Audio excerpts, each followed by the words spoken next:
গৌসিয়া দরবার শরীফের পীর সাহেব কেবলার শুভাগমন উপলক্ষে মরহুম শফিকুল আলম পাটোয়ারি সাহেবের 12তম ওফাত দিবস উপলক্ষে ওয়াজ দোয়ার মাহফিল সাজায়া এই জান্নাতের বাগানে বসলেন আমার যেই বাবারা বন্ধুরা।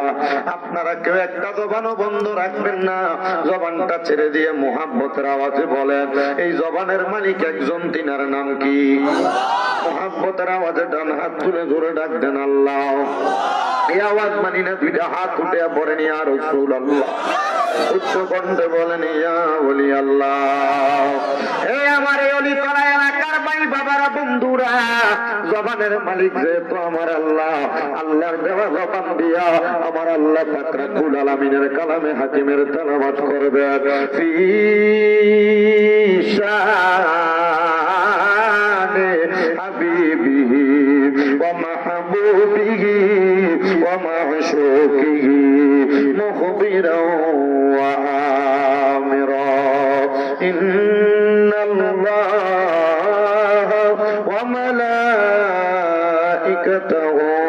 ইউসাল্লুনা আলান নাবিয়্যি ইয়া আইয়ুহাল্লাযীনা আমানু সাল্লু আলাইহি ওয়া সাল্লিমু তাসলিমা।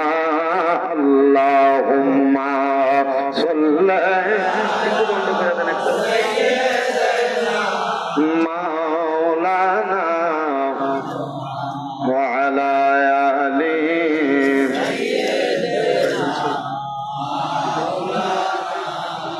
আরেকটু জবান খুলে মুহাব্বতের আওয়াজে পড়ি আল্লাহুম্মা সাল্লি আলা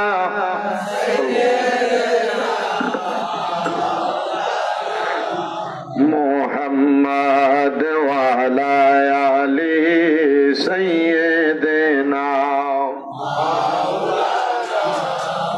কেউ বড় হয় দনে জনে, কেউ বায়াবার মান সম্মানে, কেউ বড় হয় দনে জনে, কেউ বায়াবার মান সম্মানে। আমরা পাগল নবীর প্রেমে, মুহাম্মাদিয়া রাসূলুল্লাহ। আল্লাহুম্মা সাল্লি আলা মাওলানা মুহাম্মাদ ওয়া আলা আলি সাইয়্যিদিনা। নূর নবীজির ফসিনা মুবারক মেশকের চাইতে আরো সুঘ্রাণ। নূর নবীজির ফসিনা মুবারক মেশকের চাইতে আরো সুঘ্রাণ। সাহাবীরা আতর রূপে করতেন তারা ব্যবহার। আল্লাহুম্মা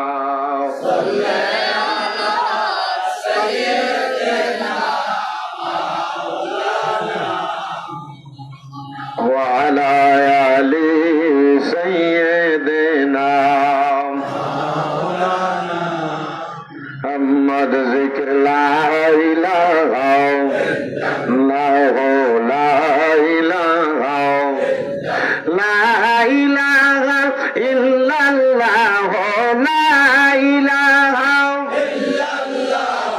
লা ইলাহা ইল্লাল্লাহ লা ইলাহা লাহু লা ইলাহা লাহু লা ইলাহা হাসবি রব্বি জাল্লাল্লাহ।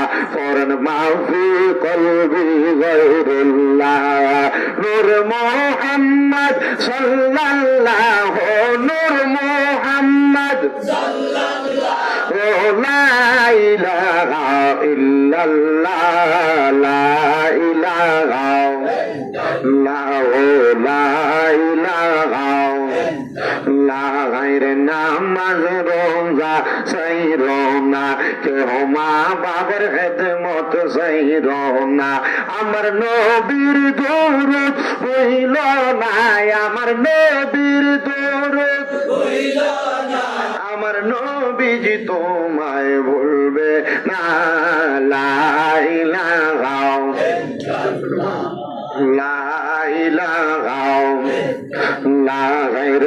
অনেক দূরে মদিনা, আমরা কেমনে যাব জানি না। দয়াল আল্লাহ দয়া করেন, দয়াল আল্লাহ পুরান মনের বাসনা। লা ইলাহা লা যিকর লা ইলাহা লা ইলাহা ইল্লাল্লাহ মুহাম্মাদুর রাসূলুল্লাহ সাল্লাল্লাহু আলাইহি ওয়াসাল্লাম। আসুন জীবনের গুনার কথা স্মরণ করে চক্ষুটা বন্ধ করে মুহাব্বতে আমার আল্লাহ তাআলার ইসমে জাতের জিকিরের মধ্যে মশগুল হয়ে যায়। আমার অলিতলা এলাকার ভাই বাবারা, অলিতলা এলাকার পর্দার অন্তরালের মা বোনেরা, আজকে যে পাটোয়ারি বাড়িতে জান্নাতের বাগান মাহফিল সাজানো হয়েছে, মরহুম শফিকুল ইসলাম পাটোয়ারি দুনিয়ার জমিনের মধ্যে নাই। একদিন তোমরাও থাকবা না রে ভাই বাবারা। আসো না শফিকুল ইসলাম পাটোয়ারির স্মরণের জান্নাতের বাগান মাহফিলের মধ্যে বৈশা আমরা জীবনে গোপনে গোপনে লুকিয়ে লুকিয়ে যত গুনাহ করলাম, ওই গুনার জন্য যদি ক্ষমা প্রার্থনা করি, আমার আল্লাহ তাআলা চাইলে আপনার আমার জীবনের গুনাহ মাফ করার ক্ষমতা ওই আল্লাহর আছে না নাই? এই আমার অলিতলা এলাকার ভাই বাবারা, বন্ধুরা রে, আমার পর্দার অন্তরালের মা বোনেরা, শুধু আমার আল্লাহ তাআলা ক্ষমা করেন না, আল্লাহর কোন বান্দা যদি জীবনের গুনার জন্য আমার আল্লাহ তাআলার কাছে নিজেকে লজ্জিত করে, নিজেকে ইখলাসের সাথে একনিষ্ঠতার সাথে আমার আল্লাহ তাআলার কাছে বান্দাকে সুপর্দ করে দেয়, আল্লাহ তাআলা জানে যে বান্দা তুমি যখন তোমার জবান দ্বারা আমি আল্লাহকে আল্লাহ বলে ডাক দিয়া আমি আল্লাহ তাআলার শুকরগুজার করো, আমি আল্লাহ তাআলা ওই বান্দাটারে একটা দুইটা নিয়ামত প্রদান করি না। নবী গো, আমার আল্লাহ তাআলা কয়টা নিয়ামত আর কি কি নিয়ামত দান করে আপনি বলেন না? নবী আমার বলেন, উম্মত রে, উম্মতের দলেরা, এক নাম্বার আল্লাহ তাআলার কোন বান্দা যখন দুনিয়াতে থাইকা আমি আল্লাহ তাআলার প্রশংসা করে শুকরিয়া আদায় করে, আমার আল্লাহ তাআলা ওই বান্দার হায়াত বাড়ায়া দেয়।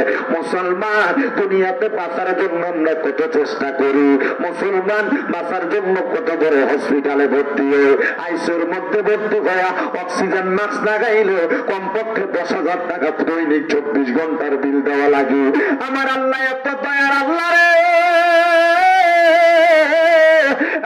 দুনিয়ার মুসলমান, আমার আল্লাহ এত মায়ের আল্লাহ, দয়া কইরা মায়া কইরা আল্লাহ বলে ডাকার কারণে আল্লাহ কিন্তু আপনার আমার হায়াতটাকে বৃদ্ধি করে দেয়, আল্লাহ কিন্তু আপনার আমার হায়াতটাকে বাড়াইয়া দেয়। জীবনের গুনাহ মাফ করানোর আশায়, হায়াত বৃদ্ধি করার আশায় আমরা যদি আল্লাহ তাআলার শুকরিয়া আদায় করি, আল্লাহ যদি আমাদের হায়াত বাড়াইয়া দেয়, আপনারা বলেন আমরা বেশি বেশি করে ওই মাওলার স্মরণ করার দরকার আছে না নাই?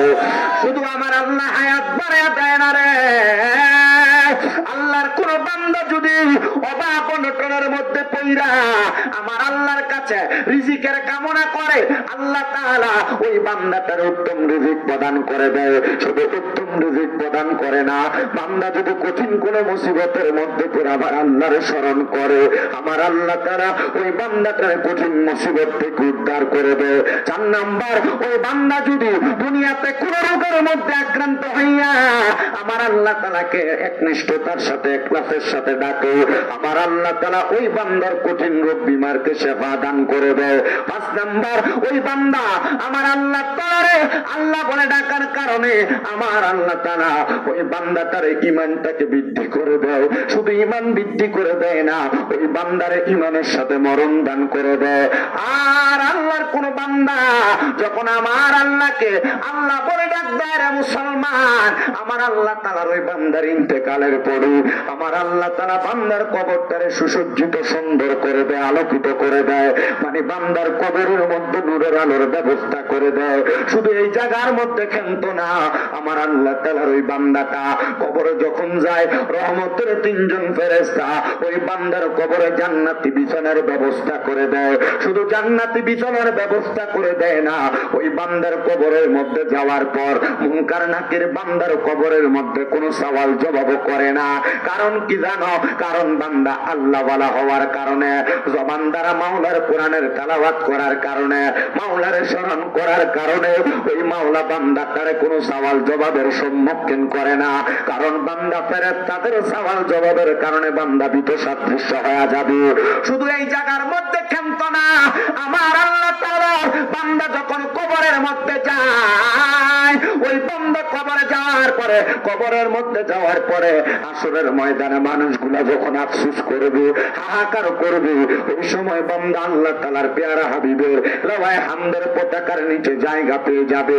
শুধু এই জায়গার মধ্যে শেষ না রে বান্দা, লাওয়ায়ে হামদের পতাকার পরে বান্দা যখন আর একটু সামনের দিকে যাবে, বান্দার জন্য ফুলসিরাত অপেক্ষা করে, ওই বান্দা ফুলসিরাতের সামনে যায়, বান্দা বিসমিল্লাহ বলে চোখ বন্ধ করে বান্দা ফুলসিরাত অটোমেটিকলি পার হয়ে যাবে। আল্লাহ তাআলা যেন আমাদেরকে আল্লাহ তাআলার স্মরণের মাধ্যমে নিয়ামত থেকে বঞ্চিত না করে, আল্লাহ যেন আমাদেরকে অসংখ্য নিয়ামত গুলো দান করে। সবার কাছে আবদার জানাই, চক্ষুটা বন্ধ করে মুহাব্বতের আওয়াজে আল্লাহ তাআলার স্মরণ করেন। আল্লাহ আল্লাহ আল্লাহ আল্লাহ আল্লাহ আল্লাহ আল্লাহ আল্লাহ আল্লাহ আল্লাহ আল্লাহ আল্লাহ। মরণের কথা মানুষ, মরণের কথা মানুষ স্মরণ করো না, আজরাইল আসিলে রে মন কফিয়ত জ্বলবে না। মাওলা আল্লাহ আল্লাহ। মরণের কথা মানুষ, মরণের কথা মানুষ স্মরণ করো না, আজরাইল আসিলে রে মন কফিয়ত চলবে না। মাশাআল্লাহ আল্লাহ আল্লাহ। আজরাইল আসিলে রে মন কফিয়ত চলবে না। মারহাবা আল্লাহ আল্লাহ। জবানটা কইলা আল্লাহ আল্লাহ। আল্লাহকে স্মরণ নাই, আল্লাহ আল্লাহ। সে যে নামে আজরাইল সঠিক সময় সঠিক জনে হইবে হাজির। মাশাআল্লাহ। সে যে নামে আজরাইল সঠিক জনে সঠিক সময় হইবে হাজির। আজরাইল আসিলে রে মন, আজরাইল আসিলে রে মন কফিয়ত চলবে না। মরণের কথা মানুষ স্মরণ করো না। মাশাআল্লাহ আল্লাহ আল্লাহ আল্লাহ আল্লাহ আল্লাহ আল্লাহ আল্লাহ আল্লাহ। আমার অন্তর কাঁপে করে রে আমি মইরা গেলে মাটি প্রিয় আমার মুর্শিদের দরবারে। মাশাআল্লাহ আল্লাহ আল্লাহ। আমার অন্তর কাঁপে করে আমি মইরা গেলে মাটি প্রিয় আমার মুর্শিদের দরবারে। মাশাআল্লাহ আল্লাহ আল্লাহ। মুর্শিদ চরণ ও মৌলানা মুর্শিদ চরণ অমূল্যতম ঘোষণা হয় কোরআনে আমি মইরা গেলে মাটি দিও আমার মুর্শিদের দরবারে মাশাআল্লাহ আল্লাহ আল্লাহ আল্লাহ আল্লাহ মুর্শিদ নাম যে কইরা শেষাদ বিনা দেবে এই বাতিয়া তুই লাসে মা কোন মাশাআল্লাহ আল্লাহ আল্লাহ আই যাও মুর্শিদ নাম যে কইরা শেষাদ বিনা দেবে এই বাতিয়া তুই লাসে মা কোন মারহাবা আল্লাহ আল্লাহ সেই মা কোন বাখন করিলে সেই মা কোন বাখন করিলে খোদা তিফতি থাকে না লোগা রে বা নাইলার কানসা সোনায় আমার মুর্শিদ গুলো মনি গো লোগা রে বা নাইলার কানসা সোনা মাশাআল্লাহ আল্লাহ আল্লাহ আল্লাহ মুর্শিদ নামের মালা যে পর সে গো লাই সেই মালা গো লাই পরিয়া যাই যদি মোরা কাবাঙ্গাই মাশাআল্লাহ আল্লাহ আল্লাহ আই রে মুর্শিদ নামের মালা যে পর সে গো লাই সেই মালা পরিয়া সেই যাই যদি মোরা কাবাঙ্গাই মারহাবা আল্লাহ আল্লাহ আল্লাহ রাসূল দেখতে পাবে সেজন আল্লাহ রাসূল দেখতে পাবে সেজন মাশাআল্লাহ আল্লাহ রাসূল দেখতে পাবে সেজন থাকবে না তুমি জাহালা রেবা নাই যার কানসা সোনা আমার মুর্শিদ গুণ মনি গই আমার মুর্শিদ পরশ মনি গোগা রেবা আইলার কানসা সোনা মাশাআল্লাহ আল্লাহ আল্লাহ আল্লাহ আল্লাহ আল্লাহ তেম্বা গান ফুটলো আজব ফুল সেই ফুলে মোহাম্মদ রাসূল মাশাআল্লাহ তেম্বা গান ফুটলো আজব ফুল সেই ফুলে মোহাম্মদ রাসূল মাশাআল্লাহ আল্লাহ নবীর প্রেমে সদাই থাকে যে মশগুল সেই ফুল আমাদের প্রাণের মুর্শিদ যার যার পূর্ব সেই ফুল আমাদের প্রাণের মুর্শিদ যার যার পূর্ব মাশাআল্লাহ আল্লাহ আল্লাহ লা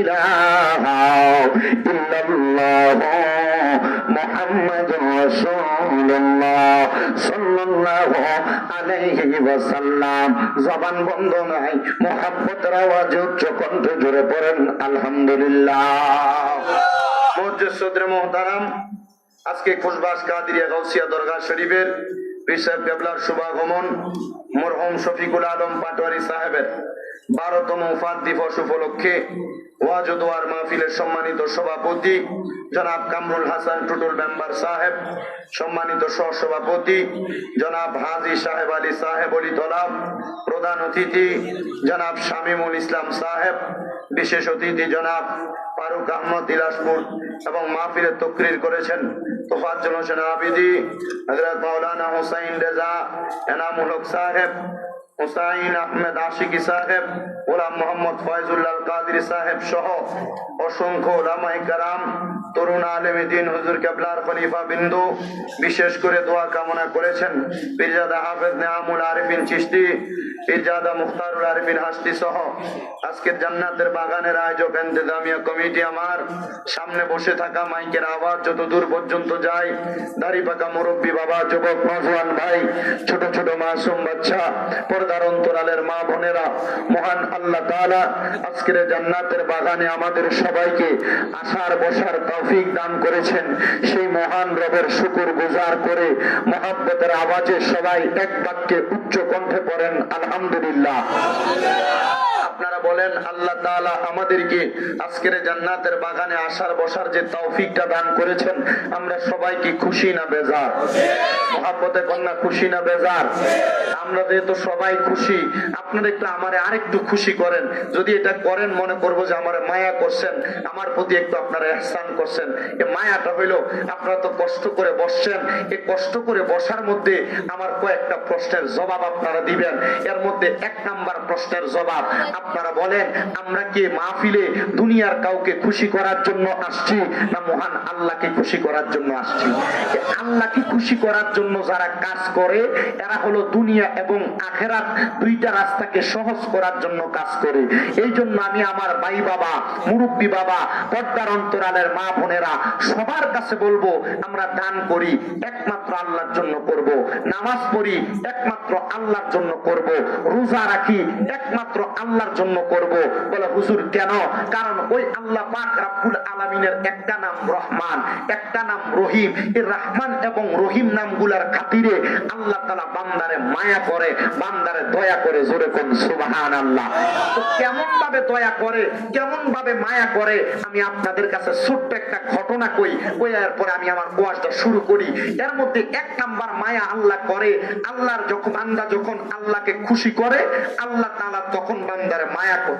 কিন্তু আমার আল্লাহ তাআলা বান্দারে মায়া তো করে, এই মায়ার পাশাপাশি বান্দারে আল্লাহ তাআলা কখনো অধিক পরিমাণ সম্পদ দান করে, কখনো একবারে কম সম্পদ দান করে, কখনো বান্দাটারে আল্লাহ ধনী বানায়, কখনো বান্দাটারে আল্লাহ গরিব বানায় রাখে।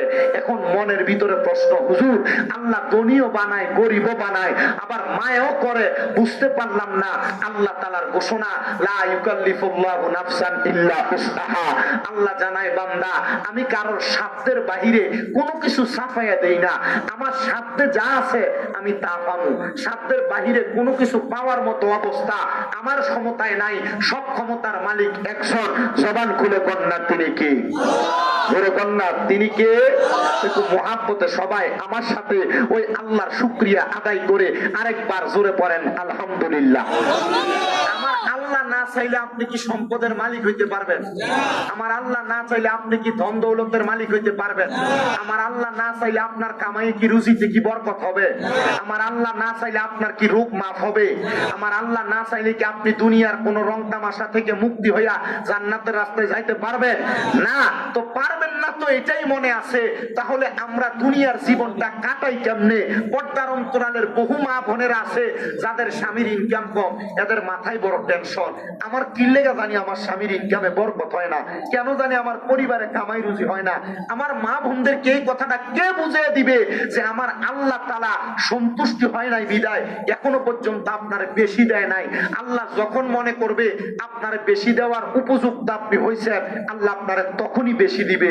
আল্লাহ যখন মনে করবে আপনি বেশি পাওয়ার উপযুক্ত, তখনই আল্লাহ আপনাকে দিবে। এবার বলেন আল্লাহর ফয়সালা আমরা মানতে চাই কিনা? চাই ইনশাআল্লাহ। আল্লাহর ফয়সালাটা মানবো। আপনারা একটু কষ্ট করে সামনের দিকে আসেন, কাছাকাছি থাকলে আমি আপনাদের ফেস টু ফেস হয়ে আমার কথাটা বলতে আমার কাছে সুবিধা হবে। কষ্ট করে একটু সামনের দিকে আসেন, আমি আমার আলোচনাটা শুরু করব। একবার দুরূদ শরীফ পড়েন আর কষ্ট করে সামনে আসেন। আল্লাহুম্মা, আসেন সামনে আসেন, কাছাকাছি আসেন আপা। মুহাম্মাদ ওয়া আলা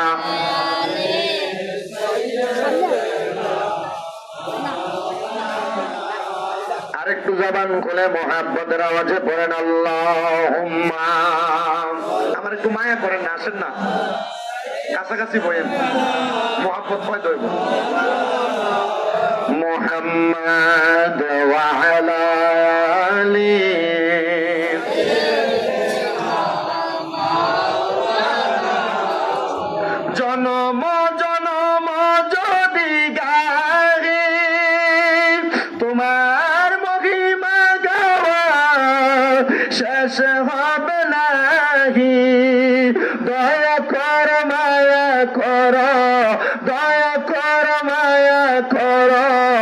ওগো রহমান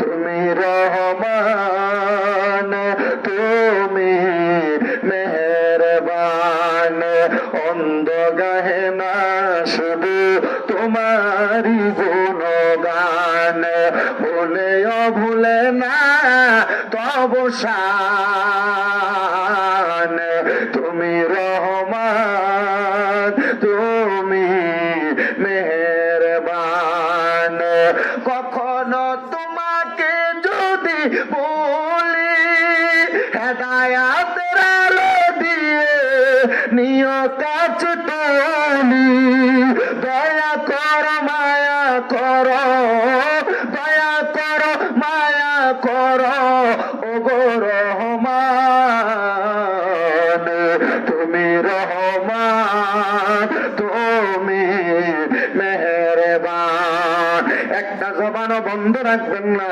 আপনারা বলেন সকল ক্ষমতার মালিক একজন তিনি কে আমার প্রিয় মুসলমান বুজুর্গরা ইসলামের মধ্যে একটা শব্দ আছে যেই শব্দটার নাম হলো ইখলাস ওই ইখলাস শব্দটার অর্থ হলো একনিষ্ঠতা ইখলাস শব্দটার অর্থ হলো একাগ্রতা এই একনিষ্ঠতার সাথে একাগ্রতার সাথে আল্লাহর কোন বান্দা যদি আমার আল্লাহকে রাজি এবং খুশি করার জন্য তাকওয়া অর্জন করার আশায় বান্দা যখন আল্লাহ তাআলার কাছে মনোনিবেশ করে হোক সেটা এক টাকার মাধ্যমে হোক সেটা নামাজের মাধ্যমে হোক এক বেলা খাবারের মাধ্যমে হোক বান্দা আল্লাহ তাআলার শরণের মাধ্যমে আমার আল্লাহ তাআলার ওই বান্দা একনিষ্ঠভাবে আল্লাহকে রাজি খুশি করার জন্য যখন বান্দা ইবাদতে মশগুল হয়ে যায় আমার আল্লাহ তাআলা ওই বান্দাটারে দুনিয়া এবং আখিরাতের মধ্যে সফল কাম করে দেয় তো আসেন একটু শুনি অন্তর লাগায়া আল্লাহর একজন পয়গম্বর যার নাম হযরত মুসা আলাইহিস সালাতু ওয়াস সালাম উনি কিন্তু স্বাভাবিক কোন মাপের আল্লাহর পয়গম্বর না মুসা নবী ছিলেন একজন গরম পয়গম্বর নবী হযরত মুসা আলাইহিস সালাতু ওয়াস সালাম উনি ওনার ঘরের মধ্যে অবস্থান করতেছে একদিন মুসা নবীর কাছে ওনার একজন উম্মত আয়েশা ডাক দিয়া বলে ও পয়গম্বর মুসা আলাইহিস সালাতু ওয়াস সালাম আমার আল্লাহ তাআলা তো দয়াবান মায়াবান তো আমার আল্লাহ তাআলা এত মানুষকে সম্পদ দেয় টাকা পয়সা দেয় দৌলত দেয় আমার আল্লাহ কেন আমি নবীর উম্মতের সম্পদ দান করে না পয়গম্বর হযরত মুসা আলাইহিস সালাতু ওয়াস সালাম ডাক দিয়া বলে হে আল্লাহর বান্দা শুনো আমার আল্লাহ তাআলা এমনি এমনি তোমার সম্পদ দান করবে না তোমার উচিত আমার আল্লাহর সন্তুষ্টির জন্য তুমি আমার সাথে কমপক্ষে 40 দিন পর্যন্ত আমার সাথে একনিষ্ঠতার সাথে ইখলাসের সাথে ইবাদত করা তখন যদি তুমি 40 দিনের মধ্যে আমার আল্লাহকে খুশি করতে পারো আমার আল্লাহ তাআলা তুমি বান্দাটারে যা চাইবা তা দিয়া দিবে মুসলমান আল্লাহ যদি খুশি না হয় আপনি দুনিয়াতে হাজার চেষ্টা করলে কোনো কিছু পাবেন না আর আল্লাহ যদি আপনার প্রতি খুশি হয় রাজি হয় আপনাকে যদি দুনিয়ার সব মানুষ অবহেলা করে সব মানুষ অত্যাচার করে আপনারা বলেন আল্লাহ রাজি থাকলে ওই বান্দারে আল্লাহ তাআলা সম্পদ এবং যা চায় তা দিতে আল্লাহর ক্ষমতা আছে না নাই অবশ্যই ক্ষমতা আছে ওই উম্মত ডাক দিয়ে বলে ও পয়গম্বর আপনি একটু দোয়া করেন আর নেক নজর করেন আল্লাহ তাআলা আমাকে অটোমেটিকলি এমনি সম্পদ দান করে দিবে পয়গম্বর ডাক দিয়ে বলে এ বান্দা এ উম্মত একদিন দুই দিন না তুমি যদি থাকো কমপক্ষে 40 দিন ইখলাসের সাথে ইবাদত একনিষ্ঠতা একাগ্রতার সাথে ইবাদত করা লাগবে বান্দা বলে আমি রাজি বলে যদি রাজি থাকো তাহলে চলো আমার সাথে পাহাড়ের গুহার মধ্যে নিয়ে গেছেন পয়গম্বর মুসা নবী পাহাড়ের গুহার মধ্যে যাইয়া হযরত মুসা আলাইহিস সালাতু ওয়াস সালাম ইবাদত করবে যাওয়ার প্রতিমধ্যে মুসা আলাইহিস সালাতু ওয়াস সালাম লক্ষ্য করে দেখতেছেন একজন আল্লাহর বান্দা তার পুরাটা দেহকে মাটির নিচে ঢুকে ঢুকে কান্নাকাটি করে পয়গম্বর জিজ্ঞাসা করে এ বান্দা কেন তুমি এমন ভাবে কান্নাকাটি করো, আর তোমার দেহের মধ্যে মাটি আর ধুলাবালি দিয়ে তুমি তোমার দেহটাকে বন্ধ করে রেখেছো। বান্দা ডাক দিয়া বলতেছে অন্য কোনো কারণে এভাবে রাখি নাই। বলে কারণটা কি? বলে আমার আল্লাহ তাআলা দুনিয়ার লংলা লুলা আতুর ভালো মানুষ খারাপ মানুষ সবাইকে সম্পদ দেয়, কিন্তু আমার আল্লাহ আমাকে কোনো সম্পদ দেয় না। ও পয়গম্বর, আপনি তো আল্লাহর নবী, আপনি কোন দোয়া করলে আমার আল্লাহ দোয়া কবুল করবেন, ফিরে দিবেন না। আপনি তো আল্লাহর পয়গম্বর, আপনি একটু খাস করে দোয়া করেন আল্লাহ তাআলা যেন দোয়াটা কবুল করে নেয়। পয়গম্বরের সাথে সাথে ওনার সফর সঙ্গীকে নিয়ে আল্লাহর দরবারে হাত উঠিয়ে দিলেন। আল্লাহ গো, তোমার বান্দা যা চায় তুমি তোমার বান্দাটারে সম্পদ দিয়া তার কলিজা ঠান্ডা করো। বান্দা এই দোয়া করতে দেরি মুসা নবী চলে গেলেন পাহাড়ের গুহার মধ্যে 40 দিনের জন্য চিল্লা করার জন্য। পয়গম্বর হযরতে মুসা আলাইহিস সালাতু ওয়াস সালাম 40 দিন যখন শেষ হয়ে যায়, ওনার সাথে যেই বান্দা আছে ওই বান্দা সম্পদের কামনা করেছে। যাওয়ার সময় হযরতে মুসা নবী দেখতেছে রাস্তার মধ্যে অনেকগুলা মানুষ একসাথে জড়ো হয়ে গেছে। মুসা নবীর সফর সঙ্গী জিজ্ঞাসা করে, হুজুর, যে জায়গার মধ্যে আপনি দোয়া করেছিলেন এই জায়গার মধ্যে শত শত মানুষ দেখা যায়, আসেন না গো পয়গম্বর, মানুষগুলা কেন এই জায়গার মধ্যে জড়ো হয়েছে আমরা একটু দেখার চেষ্টা করি। পয়গম্বর হযরত মুসা আলাইহিস সালাতু ওয়াস সালাম আগে গেলেন, প্রশ্ন করলেন, এ আল্লাহর বান্দারা, একজন কি বলবা এখানে কেন এত জনসমাগম দেখা যায়? ডাক দিয়া বলতেছেন, ও পয়গম্বর, আমাদের এলাকার একজন নিম্নবিত্ত মানুষ, যার কোনো সম্পদ ছিল না, যার কোনো টাকা পয়সা ছিল না, কিন্তু হঠাৎ করে সম্পদের মালিক হওয়ার পরে ওই ব্যক্তিটা নেশা করার মধ্যে আগ্রহ হয়ে গেল। ব্যক্তিটা সব সময় নেশা করত, সম্পদের মালিক হওয়ার পর নেশার দিকে যখন ঢুকে গেছে ওই ব্যক্তি নেশাগ্রস্ত হইয়া এলাকার একজন মানুষের মাথা ফাটায়া ফেলছেন, আর সেই মানুষটা ইন্তেকাল করেছে। পয়গম্বর ডাক দেয়া বলে, তো এখানে এত মানুষ কেন? বলে, সে যে মানুষটাকে হত্যা করেছে হত্যার বিচার করা হবে। এবার পয়গম্বর ওনার সফর সঙ্গীকে বলে, বাবা দেখেছো আল্লাহ তাআলা কেন মানুষকে সম্পদ দেয় না? তো তুমি তো আমার সাথে 40 দিন একসাথে চিল্লাতে ছিলা, এখন কি বলো আমি মুসা নবী তোমার জন্য দোয়া করব, আল্লাহ সেই দোয়া কবুল করবে এবং তোমাকে সম্পদ দান করবে। উনি ডাক দিয়া বলে, পয়গম্বর মুসা নবী, আমার আল্লাহ তাআলা যখন মনে করবেন, যখন ইচ্ছা পোষণ করবেন আমাকে কোনো কিছু দিবেন, তখন আমি সেটা গ্রহণ করব। তার আগে আমি আল্লাহর কাছ থেকে চায়া কোনো কিছু নিব না। যদি চায়া নেই, আল্লাহ তাআলা ওই ব্যক্তির মতো আমাকে অহংকারী বানাবে, সম্পদের মালিক হওয়ার পরে নেশাগ্রস্ত বানাবে, সম্পদের মালিক হওয়ার পর নেশাগ্রস্ত হইয়া আমি মানুষকে হত্যা করার জন্য যাব, মানুষকে আঘাত করতে যাব, এমন কোন সম্পদের মালিক আমি হতে চাই না। এই অলিতলা এলাকার মুসলমান, এই অলিতলা এলাকার পর্দার অন্তরালের মা, আল্লাহর কাছে কোনো কিছু চাইও না, চাইও না। বলে, হুজুর বলেন কি, আল্লাহর কাছে চাইবো না তো কার কাছে চাইবো? হ্যাঁ বান্দা, চাইলে আল্লাহর কাছে চাইতে পারো, কিন্তু আল্লাহ তো তোমার অন্তরের সকল খবর সম্পর্কে জানে। ইন্নাল্লাহা খাবীরুম বিমা তা'মালুন, আল্লাহ তাআলা তোমার অন্তরের ভালো মন্দ সকল কিছুর খবর জানে। তো তুমি চাইবা কেন? তুমি ইখলাস অন্তরে ধারণ করো, একনিষ্ঠতা অন্তরে ধারণ করো, একাগ্রতা ধারণ করে 5 ওয়াক্ত নামাজের মধ্যে লেগে যাও, দেখবা আমার আল্লাহ তাআলা তোমার মনের যা ইচ্ছা আল্লাহর কাছে প্রকাশ করার আগে তোমার মনের ইচ্ছাটা আমার আল্লাহ পূরণ করবে। মুসলমান, তোমার মাঝে তো কোনো বরকত নাই, তোমার ঘরে কোনো সম্মান নাই, তোমার ঘরের মধ্যে কোনো উন্নতি হয় না। কারণটা কি? এটা কি জানো? আল্লাহর হাবিব মুহাম্মদুর রাসূলুল্লাহ সাল্লাল্লাহু আলাইহি ওয়াসাল্লাম, মদিনার তাজেদার হুজুরপুর নূর মুহাম্মদ মুস্তাফা সাল্লাল্লাহু আলাইহি ওয়াসাল্লাম নবী বলেন, উম্মত, দুনিয়ার জমিনের মধ্যে মানুষ 5টা ইবাদতের কারণে মানুষ 5টা জিনিসকে হারায় ফেলে। নবী গো, কোন 5টা জিনিসের কারণে 5টা জিনিস হারায় ফেলে? নবী আমার বলে, কোন মানুষ যদি ফজরের নামাজ ছেড়ে দেয় আল্লাহ তাআলা ওই বান্দার চেহারার নূর, চেহারার উজ্জ্বলতা, সৌন্দর্য কমায়া দেয়। 2 নাম্বার, কোন মানুষ যদি যোহরের নামাজ ছেড়ে দেয়, আল্লাহ তাআলা ওই বান্দার রুজি রোজগারের বরকত কমায়া দেয়। 3 নাম্বার, কোন বান্দা যদি আসরের নামাজ ছেড়ে দেয়, আল্লাহ তাআলা ওই বান্দার শরীরের শক্তি কমায়া দেয়। 4 নাম্বার, কোন বান্দা যদি মাগরিবের নামাজ ছেড়ে দেয়, আল্লাহ তাআলা ওই বান্দার সন্তান সন্ততি দিয়া বান্দারে কোনো কাজে লাগায় না। আর 5 নাম্বার, বান্দা যদি এশারের নামাজ ছেড়ে দেয়, আল্লাহ তাআলা বান্দার ঘুমের বরকত উঠায় নিয়ে যায়। এই জন্য আমি সবার কাছে আবদার করব, 5 ওয়াক্ত নামাজের পাশাপাশি আপনারা যদি আল্লাহ তাআলার সান্নিধ্য অর্জন করতে চান, আপনারা আল্লাহ তাআলার একটু বেশি বেশি নফল ইবাদতে মনোযোগী হয়ে যান।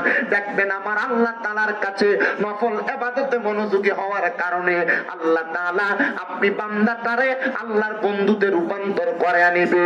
আর যখন আল্লাহর কোন বান্দা যখন বেশি বেশি ইবাদত করে, নফল ইবাদত করে, তখন আল্লাহ ওই বান্দাটারে আল্লাহর আর বান্দা রাখেন না, আল্লাহ বান্দাটারে বান্দা থেকে আল্লাহর বন্ধু বানায় দেন। ধরে বলেন সুবহানাল্লাহ। এ মুসলমান ইমানদার, আল্লাহর বান্দা থেকে বন্ধু হওয়ার চেষ্টা আমরা কেউ করি না। আমরা নামাজ, রোজা, হজ, যাকাত, দান, সদকা, হালাল হারাম সব আমাদের চলে, কিন্তু আল্লাহর বান্দা থেকে বন্ধু হওয়ার জন্য আমাদেরকে কত চেষ্টা করার দরকার আমরা জানি না। আমি আমার পর্দার অন্তরালের যে মা বোনেরা 5 ওয়াক্ত নামাজ আদায় করে, ফজরের নামাজের আগে তাহাজ্জুদ পড়ে, ফজরের পরে দুহার নামাজ, চাষের নামাজ পড়ে, মাগরিবের পরে আওয়াবিন পড়ে, বেশি বেশি সালাতুল ইস্তিসকার নামাজ পড়ে, খোদার কসম করে বলি, এ পর্দার অন্তরালের মা, তোমরা যারা মুরব্বী বাবার এখানে বসেছ, বাবারে যারা 5 ওয়াক্ত নামাজের পাশাপাশি নফল ইবাদত করে, নফল রোজা রাখে, খোদাকে কসম করে বলি, আমার আল্লাহ তাআলা ওই বান্দাটারে আল্লাহর বান্দা শুধু রাখেন না, আল্লাহর বন্ধুতে রূপান্তর করে। তো বন্ধুর জন্য কি না করতে পারে।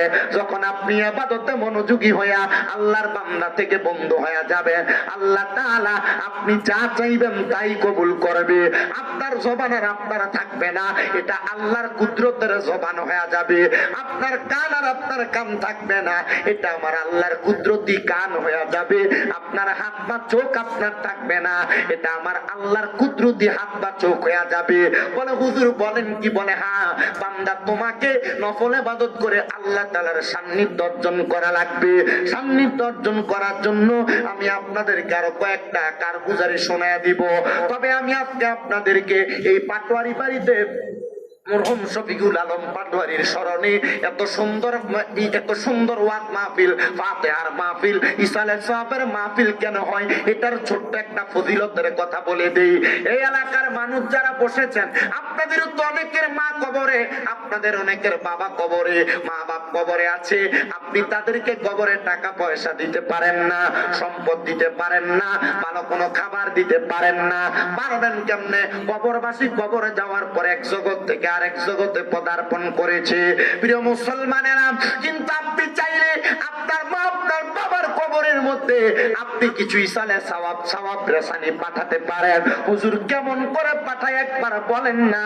আল্লাহর নবী মুহাম্মদ রাসূলুল্লাহ সাল্লাল্লাহু আলাইহি ওয়াসাল্লাম নবী আমার বলেন, উম্মত শোনো শোনো শোনো, কিভাবে একটা মৃত মা বাবার জন্য তাদের সন্তানেরা সওয়াব রেসানি করবে। বলে কিভাবে?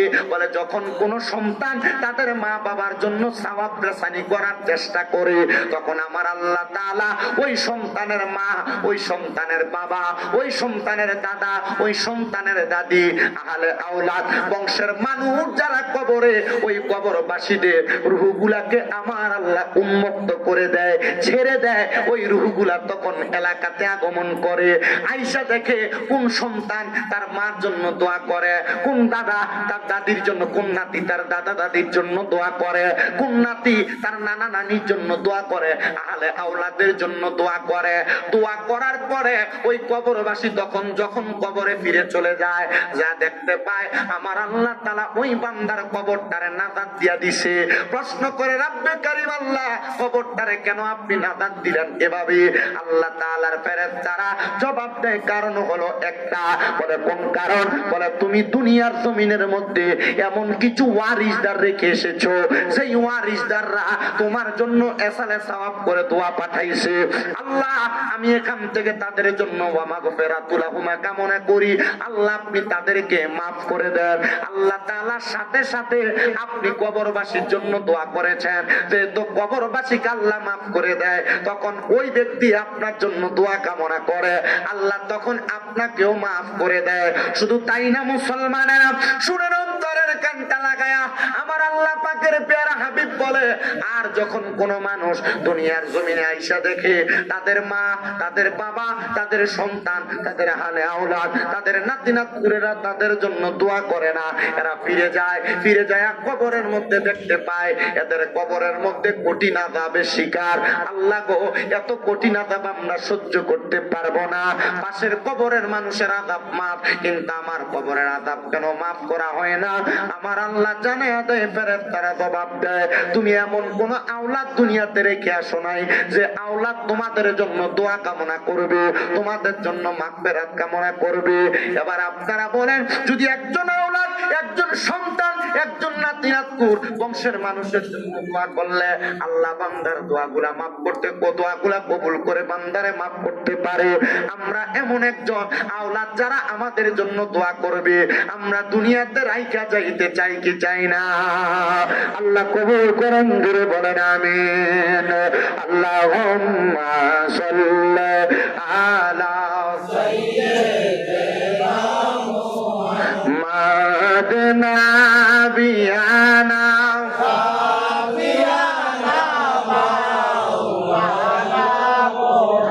মুহাম্মাদ। আল্লাহুম্মা সাল্লি আলা সাইয়্যিদিনা মুহাম্মাদ নাবিয়ানা মাওলানা। আমরা সবাই হাজির হইলাম দয়াল নবীর মাহফিলে, আরে দয়া করে কবুল করেন নূর নবীজি আমরা রে। আল্লাহুম্মা সাল্লি আলা সাইয়্যিদিনা মুহাম্মাদ নাবিয়ানা শাফিয়ানা মাওলানা। অন্তর কাছে ডরে ডরে যাইতে সোনার মদিনায়, হায়রে ঘর বাড়ি আর লয় না মনে, লইয়া যাও না মদিনায়। আল্লাহুম্মা সাল্লি আলা সাইয়্যিদিনা মুহাম্মাদ নাবিয়ানা মাওলানা। এখন মনে প্রশ্ন, হুজুর এত দোয়া করি আল্লাহ তাআলা তো আমাদের দোয়াগুলা কবুল করে না। দোয়া যদি কবুল করত তাহলে আমার আল্লাহ তাআলা আমাদেরকে দুনিয়ার জমিনের সব দিক থেকে উপরে রাখতো। তো বাবা, আল্লাহ দোয়া কবুল করবে কেমনে? আপনি তো দুনিয়াতে এমন কোন কাজ করেন না যে কাজ করলে আল্লাহ দোয়া কবুল করবে। সুবহানাল্লাহ। কোন বলে হুজুর তাহলে কি করব? তাহলে এমন কোন কাজ করা লাগবে যে কাজের মাধ্যমে আল্লাহ তাআলা আমাদের দোয়াগুলা কবুল করবে। বলে হুজুর এমন কি কাজ? এমন কিছু নেক কাজ করবা যেই নেক কাজের কারণে আল্লাহ তোমার দোয়া কবুল করবে। বলে এমন নেক কাজ কি যে নেক কাজের কারণে আল্লাহ তাআলা আমাদের দোয়া কবুল করবে? আল্লাহর খাস বুজুর্গ বান্দার জীবনী পড়তে যেয়ে দেখলাম কিছু নেক কাজ ওই বুজুর্গরা করেন, যে নেক কাজের কারণে আল্লাহ তাআলা তাদেরকে দুনিয়ার মহা বিপদ থেকে উদ্ধার করেন, দোয়াগুলা কবুল করেন। বলে কেমন করে কবুল করেন? আল্লাহর তিন বান্দা যারা দুনিয়ার জমিনের মধ্যে চলাফেরা করা অবস্থায় দুনিয়ার কর্মকাণ্ড গুলা করতেন, কিন্তু তাদের তাদের মাথার মধ্যে একটা জিনিস সব সময় থাকতো, কখন কোন মানুষের কোন ক্ষতি করা যায়। আচ্ছা বলেন, আপনি যদি দুনিয়ার কোন মানুষের ক্ষতি করেন, আপনি ক্ষতি করার জন্য চেষ্টা করবেন, আল্লাহ তাআলা চাইলে আপনার ক্ষতিটাকে ঘুরাইয়া আবার আপনার উপরে ফেলাইতে পারে কি পারে না? তাহলে আমরা ওয়াদা করি কখনো আমরা কারোর কোনো ক্ষতি করব কথা বলেন না, কখনো আমরা কারোর কোনো ক্ষতি করব। তো যারা মানুষের ক্ষতি করার চেষ্টা করে, স্বয়ং আল্লাহ পাক রব্বুল আলামিন ওই মানুষগুলোর ক্ষতি করে দেয়। বলে হুজুর কেমন করে? আরবি একটা প্রবাদ বাক্য, কামাত্তা দিনুদ্দান, যেমন কর্ম তেমন ফল। ও বাবা শোনেন অন্তরের কান লাগায়া, ওই তিনজন বান্দা আগামী কালকে কার কোন ক্ষতি করবে, তারা একসাথে বসে বসে মানুষের ক্ষতি করার জন্য তারা একসাথে পরামর্শ করতেন। তো যখন পরামর্শ করেন মানুষের ক্ষতির যন্ত্রণায়, মানুষ বলেন তারা তিনজন আমাদেরকে ক্ষতি সাধন করাইতেছে, আসো কোন জায়গার মধ্যে বসে আমাদের ক্ষতির চেষ্টা করে, আমরা একটু তাদের ক্ষতি করার প্ল্যান করার পরামর্শ করার জায়গাটা দেখি। তো এলাকার মানুষ একদিন লক্ষ্য করে ঘুরতে ঘুরতে তাদের ক্ষতির প্ল্যান করার জায়গায় উপস্থিত হয়ে গেলেন। পরবর্তীতে তারা যেই প্ল্যান করে মানুষের ক্ষতি করার জন্য, যেই পরামর্শ করে মানুষের ক্ষতি করার জন্য, তারা তাদের ওই পরামর্শ অন্তর্ভুক্ত না হইয়া বিপরীত ভাবে কাজ করে, তারা আর কোনো ক্ষতি করতে পারে না। তারা চিন্তা করলো মনে হয় আমাদের পরামর্শের কথা এলাকার মানুষ জেনে যায়, এই জন্য আমরা এলাকার মানুষগুলাকে বিপদে ফেলতে পারি না, চলো আমরা এলাকা থেকে দূরে নির্জনে কোথাও যায়া তাদের ক্ষতি করার জন্য পরামর্শ করে নিব। চলে গেলেন একসাথে। যাওয়ার পরে আল্লাহর তিন বান্দা গুহার মধ্যে ঢুইকা মানুষের ক্ষতি করার চিন্তা তারা করেছে, কিন্তু আল্লাহ তাআলা দুনিয়ার জমিনের মধ্যে তো এমনি বান্দারে চালায় না। বান্দারা যখন গুহাতে প্রবেশ করে মানুষের ক্ষতি করার পরামর্শ শুরু করবে, এমন টাইমে ওই পাহাড়ের গুহার সামনে বড় বড় তিনটা পাথর আইসা গুহার মুখটাকে বন্ধ করে দিছে। এরা বলতেছে গুহার মুখটা কেমন করে বন্ধ হয়ে গেল, এখন তো গুহার মুখটা খোলা যায় না। আর আল্লাহ তাআলা আমাদেরকে মনে হয় আমাদের খারাপ নিয়তের কারণে এই গুহার মধ্যে আবদ্ধ রাইখাই মারবে। আপনারা বলেন দুনিয়াতে কোনো মানুষ যদি কোনো মানুষের ক্ষতি করে, তার ক্ষতি একজন জুড়ে দেয়, তিনার নাম একজন, তিনি কে? মুহাব্বতের আওয়াজে বলেন না তিনি কে? প্রিয় মুসলমান ইমানদাররা, আল্লাহর তিন বান্দা বলেন হয়তো আমরা দুনিয়াতে যে পাপ কাজ করেছি, এই পাপ কাজের উপঢৌকন হিসেবে আল্লাহ তাআলা আমাদেরকে পাহাড়ের গুহার মধ্যে আটকায় রাখছেন। এই চিন্তা তারা যখন মাথায় সেটআপ, তারা তিনজন একসাথে পরামর্শ করে বলে আসো দুনিয়াতে এমন কোন ভালো কাজ করেছি কিনা যেই ভালো কাজের কারণে আল্লাহ তাআলা আমাদেরকে মাফ করতে পারে, এখান থেকে উদ্ধার করতে পারে। তারা ডাক দিয়া কয় এমন কোন ভালো কাজ নাই। একজন বলে আমার জীবনে একটা ভালো কাজ আছে। বলে ভালো কাজটা কি একবার বলো না? বলে একটা ভালো কাজ হলো আমার বাড়িতে একজন চাকর কাজ করতেন, 1 মাস কাজ করার কারণে ওই ব্যক্তি দৈনিক আমার কাছ থেকে 2 পট করে চাল পাইতেন। এই চালগুলা 1 মাস পরে আমার কাছে রাখছেন, রাইখা জমাট করার পরে সে আমার কাজ শেষ করে বাড়িতে যাবে। এমন টাইমে ডাক দিয়া বলেন ও গো মনিব, আমি আমার সম্পদগুলা আমার কাছে রাখতে চাই না, কারণ আমার এই সম্পদ খাওয়ার মতো কোনো মানুষ নাই। আমি আমার সম্পদগুলা আপনার কাছে আমানত রাখলাম। আমানত বুঝেন তো আপনারা? মানে আমি আপনার কাছে কোনো কিছু দিলাম, এটাকে আপনি নজর করবেন না, ভাঙবেন না, এটা আপনি আপনার কাছে রেখে দিবেন। আল্লাহর বান্দা বলে মনিব, আমি আমার এই 30 দিনের চালগুলা আপনার কাছে আমানত রাখলাম, আপনি আপনার কাছে চালগুলা রেখে দেন। আল্লাহর বান্দা বলেন আমি তার চালগুলা আমার কাছে রেখে দিলাম আমানত হিসাবে, কিন্তু অনেক দিন পর্যন্ত সে আমার কাছে আসে না।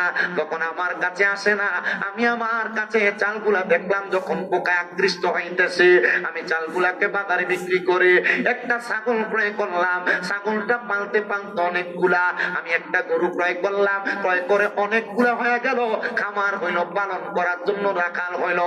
হঠাৎ করে ওই আগন্তক আমানতদারিতার ব্যক্তি আমার কাছে আইসা বলে হুজুর আপনার কাছে যে আমানত রেখেছিলাম আমার চালগুলাকে আপনি ফেরত দিবেন। হুজুর বলেন যাও, এই যে গরুর খামার দেখা যায় পুরাটা খামার তুমি নিয়ে যাও, এগুলার মালিক তুমি। উনি আমার জবাব দেয় হুজুর না না না, আমি আপনাকে মাত্র 60 কুচি চাল দিয়েছিলাম, আমার চাউল আপনি ফেরত দিবেন। এত গরু আমার দরকার নাই, খামার আমার আমার দরকার নাই, রাখাল আমার দরকার নাই। হুজুর বলে বাবা শোনো শোনো শোনো, এগুলা সব তোমার, আমি তোমার চালগুলা বিক্রি করে এগুলাকে এতটুক সম্পদে পরিণত করেছি, তোমার আমানত তুমি বুঝা নিয়ে যাও, আমি তোমার আমানত আর আমার কাছে রাখলাম না। আল্লাহর বান্দা বলে আল্লাহ আমার জীবনে আর এমন কোনো কিছু নাই, তবে একটা জিনিস আছে আমানতদারিতা। আল্লাহ তুমি আমার আমানতদারিতা কবুল করো। আল্লাহর সাথে সাথে দোয়া কবুল করেছে। ওই আমানতদারিতা ফেরত দেওয়ার কারণে পাহাড়ের গুহার মুখ থেকে সাথে সাথে একটা পাথর আমার আল্লাহ সরাইয়া নিয়ে গেছেন। জোরে বলেন সুবহানাল্লাহ। গফুর রহিম নামে তোমার আল্লাহ ও আল্লাহ ও বলো গফুর রহিম আল্লাহ ও আল্লাহ বলো রহিম রহমান নামে তোমার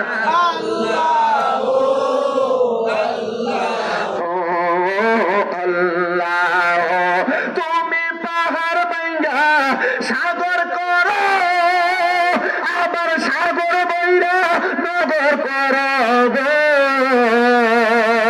তুমি পাহাড় ভাঙা সাগর করো, আবার সাগর বইরা নগর করো।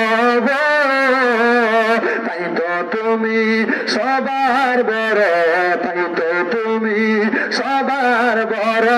ও গো খোদা দয়াময় গফুর রহিম নামে তোমার আল্লাহ আল্লাহ ও বলো রহিম রহমান নামে তোমার আল্লাহ আল্লাহ ও বলো রহিম আল্লাহ আল্লাহ ও বলো গফুর রহিম।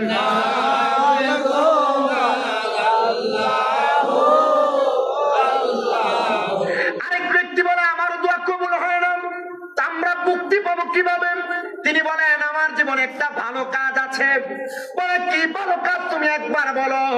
সে ডাক দিয়ে বলেন আমি আমার ওই ভালো কাজের উসিলা দিয়া দোয়া করলাম, আল্লাহ তাআলা আমার দোয়া কবুল করেছে। বলে তোমার ভালো কাজের কথাটা বলো। উনি বলেন আমার ভালো কাজ হলো আমি দুনিয়ার জমিনে চলাফেরা করা অবস্থায় আমার নজর ছিল বড় খারাপ। কি ভালো না খারাপ? তিনি বলেন আমার নজর ছিল বড় খারাপ।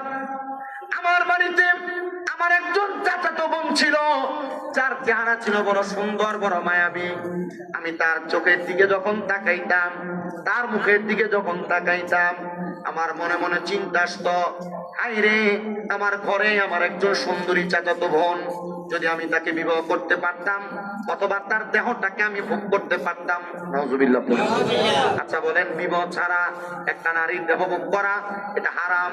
উনি ডাক দিয়ে বলেন আমি চাইছিলাম তার দেহটা ভোগ করার জন্য। আল্লাহর দরবারে কতবার আমি চিন্তা করলাম, আরে আমার মনের আশাটা পূরণ হয় না। হঠাৎ করে আমি রাত্রবেলা তাকে নিয়ে আমার মনে মনে একটা কুধারণা করতে লাগলাম। যখন আমি কুধারণা করতে লাগলাম, এমন টাইমে গভীর রজনীতে আমার ঘরের দরজার সামনে এসে কে জানি ডাক দেয়। ঘরের দরজাতে ডাক দেওয়ার পর আমি ঘরের দরজাটা খুললাম, দেখলাম আমার সুন্দরী চাচাতো বোন আমার ঘরের দরজার মধ্যে। আমি প্রশ্ন করলাম কি গো আমার বোন, এত রাত্রে তো তুমি আমার ঘরে আসার কথা না, তুমি আমার ঘরের দরজায় কেন? সে আইসা আমার ডাক দিয়ে বলে ভাই আপনার ঘরের দরজার মধ্যে গভীর রজনীতে আসার আমার একটাই মাত্র কারণ। বলে কারণ কি, কোনটা বলো? উনি বলেন আমার কারণ হলো মাত্র 200 দিরহামের জন্য আমি বড় মহা মুসিবতের মধ্যে আছি, মহা বিপদের মধ্যে আছি। আপনি কি পারবেন আমার 200 দিরহাম দিয়ে আমাকে সহযোগিতা করার জন্য?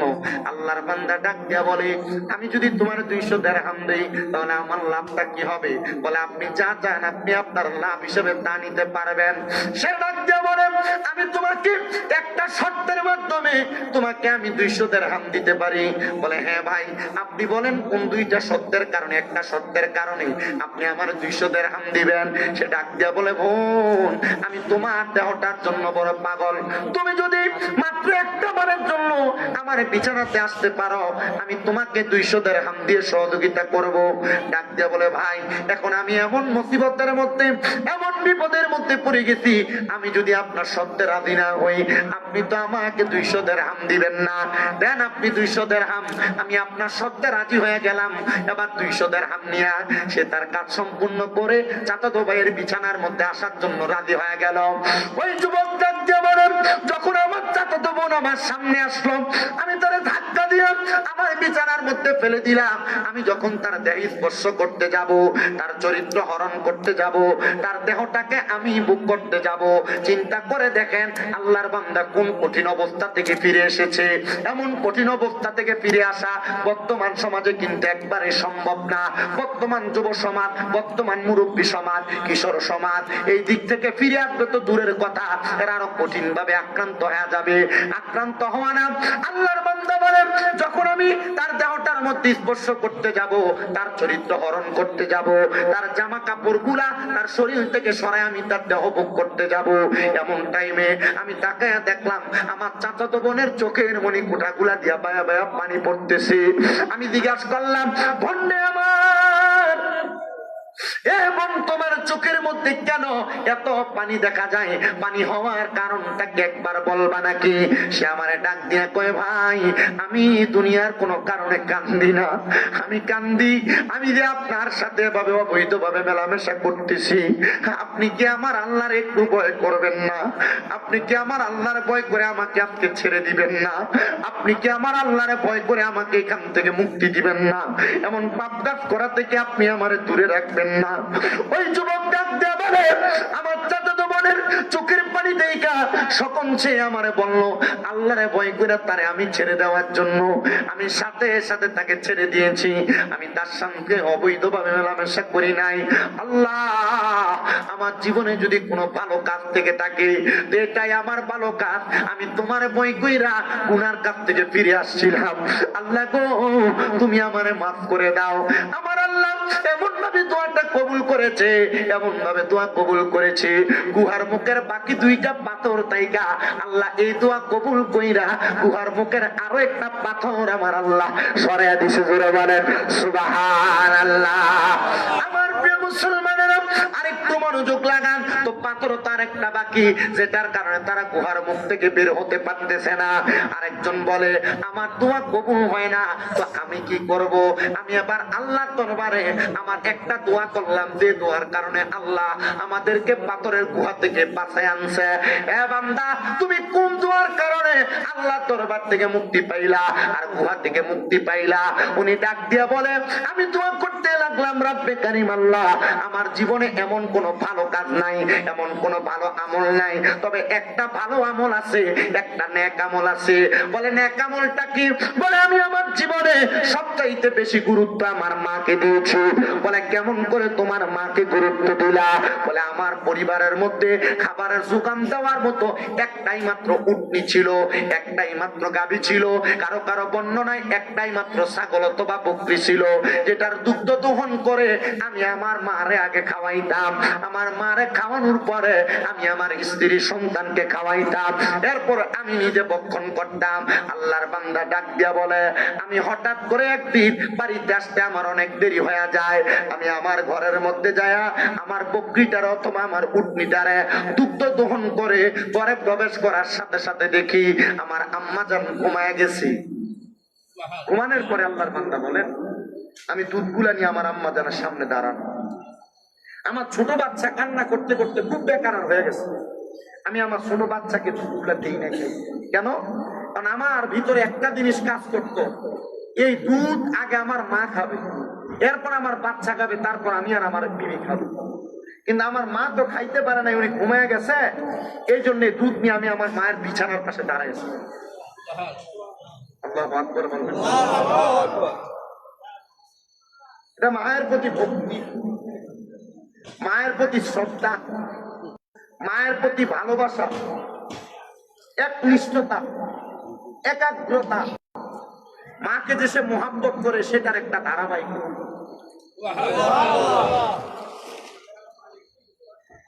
আল্লাহর বান্দা বলেন, আমার আম্মা জান গভীর রজনীতে ঘুম অবস্থায় হঠাৎ করে যখন ঘুম থেকে জাগ্রত হয়ে গেলেন, এমন টাইমে আমার মা আমারে ডাক দিয়া বলেন, সন্তান তুমি কি দুধ আহার করো নাই? মা না, তোমারে আহার করে আর তারপরে আমরা আহার করব।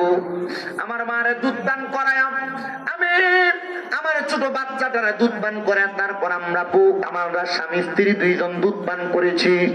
আল্লাহ গো, আমার জীবনে এমন কোন নেক আমল নাই, তবে একটাই মাত্র নেক আমল, আমি আমার আম্মা গানকে গুরুত্ব দিয়েছি। আমার আম্মাকে খাওয়ানো ছাড়া আমি দুনিয়ার কাউরে আর খাওয়াই নাই। আল্লাহ গো, তুমি আমার দোয়াটা কবুল করে নাও। সাথে সাথে আমার আল্লাহ তাআলা তার দোয়াটা কবুল করে ফেলেছে, কারণ সে ব্যক্তি তার মারে বড় গুরুত্ব দিছে। আমি আমার আজকের জান্নাতের বাগানে যারা বসেছেন, এই কুমিল্লা জেলার অন্তর্গত বরুড়া থানাধীন অলিতলা এলাকার পাটোয়ারি বাড়ি, এই জান্নাতের বাগানের মধ্যে আমার মুরব্বী বাবা, যুবক ভাইরা, আপনারা যারা স্ত্রীর মায়ায় পইরা মা বাপকে গুরুত্ব দেওয়া বন্ধ করে দেন, আপনারা যারা দুনিয়ার মায়ায় পইরা মা বাপকে গুরুত্ব দেওয়া বন্ধ করে দেন, আপনারা যারা দুনিয়ার কর্মকাণ্ডে পইরা আপনাদের আম্মা আব্বারে গুরুত্ব দেওয়া বন্ধ করে দেন, আমি আপনাদের কদমে হাত দিয়ে বলবো, না না না, আপনারা গুরুত্ব দেওয়া বন্ধ কইরেন না। খোদার কসম করে বলি, আপনারা যতক্ষণ পর্যন্ত আপনাদের মা বাবার মতো দুইটা নিয়ামতকে গুরুত্ব দিবেন, আল্লাহ তাআলা আপনাদেরকে দুনিয়া এবং আখিরাতের মধ্যে আপনাদেরকে প্রশান্তি আর প্রশান্তি দান করবে। জোরে সরে পড়েন সুবহানাল্লাহ। ওরে আল্লাহর পড়ে নবী আমার, আল্লাহর পড়ে নবী আমার, তারপরে মা জননী, মাঝে আমার নয়নের মনি, বলেন মাঝে আমার নয়নের মনি, বলেন আল্লাহর পড়ে নবী আমার, আল্লাহর পড়ে নবী আমার, তারপরে মা জননী, মাঝে আমার নয়নের মনি, বলেন মাঝে আমার নয়নের মনি। ওরে কত কষ্ট করে না মাগো সন্তানের লাগিয়া, নিদে না খাইয়া মাগো সন্তানের খাওয়াইলা, মাগো সন্তানের খাওয়াইলা। ওরে কোন কষ্ট পাইলে মাগো জ্বরে চোখের পানি, মাঝে আমার নয়নের মনি, বলেন মাঝে আমার নয়নের মনি, বলেন আল্লাহর পড়ে নবী আমার, আল্লাহর পড়ে নবী আমার, তারপরে মা জননী, মাঝে আমার নয়নের মনি, বলেন মাঝে আমার নয়নের মনি। ওরে নিজে না খাইয়া মাগো সন্তানে খাওয়াইলা, সন্তানের লাগিয়া মাগো কত কষ্ট করলা, মাগো কত কষ্ট করলা। ওরে অসুস্থ হইলে তোমার চড়ে চোখের পানি, মাঝে আমার নয়নের মনি, বলেন মাঝে আমার নয়নের মনি।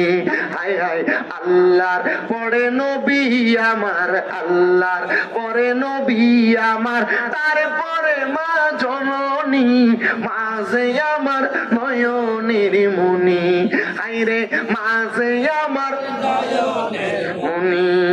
মুসলমান ইমানদার অন্তরের কান লাগে শোনো, আমার ওয়াদের ধারাবাহিকতা যেদিকে ছিল, তিনজন ব্যক্তি তিনটা দোয়া করেছেন ভালো ভালো কাজের উসিলা দিয়া, আল্লাহ তাআলা সাথে সাথে তাদের দোয়াগুলা কবুল করেছে। আমি জানতে চাই আজকে যে পাটোয়ারি বাড়িতে শফিকুল আলম পাটোয়ারির স্মরণে এই জান্নাতের বাগান মাহফিল করা হয়েছে, আমরা যদি আল্লাহর দরবারে একজন বান্দার উসিলা দিয়া দোয়া করি, আমার আল্লাহ তাআলা আমাদের দোয়া কবুল করার ক্ষমতা আল্লাহর আছে না নাই? মুহাব্বতের আওয়াজে ওই আল্লাহরে খুশি করার জন্য জবান খুলে আরেকটু জোরে সুরে দরুদ শরীফ পড়েন, আল্লাহুম্মা সাল্লি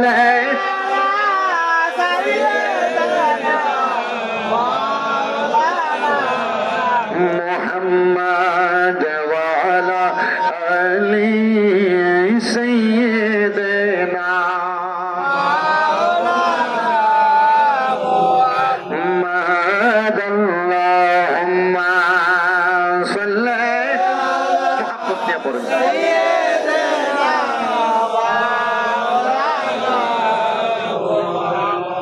وعلى آل سيدنا আমার প্রিয় মুসলমানেরা যারা আল্লাহকে খুশি করার জন্য আল্লাহর কাছে ভালো ভালো কাজের উসিলা দিয়া দোয়া করে তো দোয়া কবুল করে কি আল্লাহ। এখন আমরা তো আল্লাহর কাছে ভালো কাজ দিয়ে আল্লাহর পছন্দের বান্দা নাই, আল্লাহর পছন্দের বান্দারে ভয় পাই কি জোরে কর না। এলাকাতে মারামারি, এলাকাতে কাটাকাটি, এলাকাতে ঝগড়া ফাসাদ, এলাকাতে দ্বন্দ্ব, একজন আরেকজনের আঘাত, একজন আরেকজনের মাল চুরি, একজন আরেকজনের সাথে দ্বন্দ্ব, একজন আরেকজনের সাথে হাতাহাতি, একজন আরেকজনের সম্পদ চুরি দখল করা, একজন আরেকজনের উপরে মিথ্যা অপবাদ দেওয়া, জায়গা সম্পদ দখল করা, এগুলো চলে কিনা চলে কিনা। এখন আপনার কাছে যদি প্রশ্ন রাখি এলাকাতে নামাজি আছে কিনা, রোজাদার আছে কিনা, হজকারী আছে কিনা, যাকাত দেনওয়ালা আছে কিনা, আপনার কাছে যদি প্রশ্ন করি দান করার মানুষ আছে কিনা, মানুষকে ভালোবাসে, মানুষকে মহব্বত করে এমন মানুষ আছে কিনা, সব আছে। তো শয়তান কই আছে? শয়তান যেটা সন্ত্রাস, যেটা মারামারি করে, যেটা দ্বন্দ্ব করে, যেটা মানুষের সম্পদ দখল করে, যেটা মানুষকে অত্যাচার করে, যেটা মাদক দিয়ে চলাচল করে, এটার লোকে শয়তান নেই না, কারণ এটা নিজেই শয়তান। কথা কই না, এটা নিজেই কি সে জুলুম করে, এটা নিজেই কি সে সুদ খায়, এটা নিজেই কি সে হারাম খায়, এটা নিজেই কি সে মানুষের ভূমি দখল করে, এটা নিজেই কি সে চাঁদাবাজি করে, এটা কি। তো শয়তান কোন? শয়তান ফাটোয়ারি বাড়ির মাহফিলের গেট, শয়তান অলিতলার মসজিদের গেটে, শয়তান অলিতলা দরবার, খুশবাস দরবার, আশেপাশে দরবারের দরজার দরজায়। মহজুর কি কন? মসজিদের দরজায় শয়তান, মাহফিলের দরজায় শয়তান, দরবারের দরজায় শয়তান, নামাজীর কাছে শয়তান, রোজাদারের কাছে শয়তান। আর বলেন কি বলে? হ্যাঁ, কারণ যারা শয়তানি করে শয়তান এদেরকে ধোঁকা দেওয়া লাগে না, যারা ইবাদত করে শয়তান এদেরকে ধোঁকা দেওয়ার জন্য মসজিদের দরজায়, দরবারের দরজায়, নামাজীদের কাছে, রোজাদারের কাছে, হজকারীর কাছে, ইবাদতকারীদের কাছে কাছে ঘুরে কখন তারে ধোঁকা দিয়া নামাজ থেকে দূরে রাখা যায়, রোজা থেকে দূরে রাখা যায়, আল্লাহওয়ালাদের থেকে দূরে রাখা যায়। হাজার চেষ্টা করলো মুসলমান ইমানদার যারা, সুন্নি যারা, এদেরকে আল্লাহওয়ালাদের কাছ থেকে দূরে নেওয়া শয়তানের সম্ভব না। তার হাত তুলে বলেন ঠিক না বেঠে?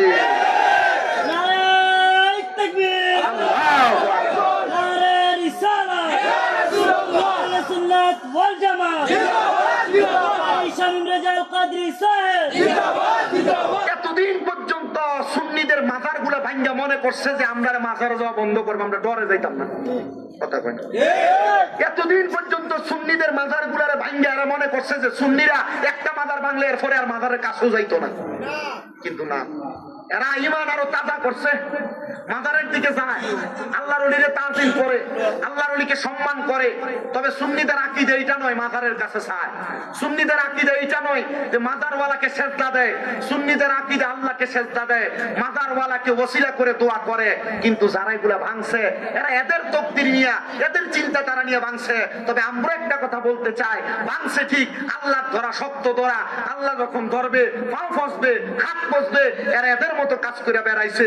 তবে একটা কথা আমরা স্পষ্ট ভাবে বলতে পারি, যারা মাজার ভাঙছে এরা ভালো কাজ করে নাই। তবে সেই যে মাজার গুলো ভাঙছে এই মাজারের খাদেম গুলো ভালো কাম করে নাই। বলে হুজুর কেন?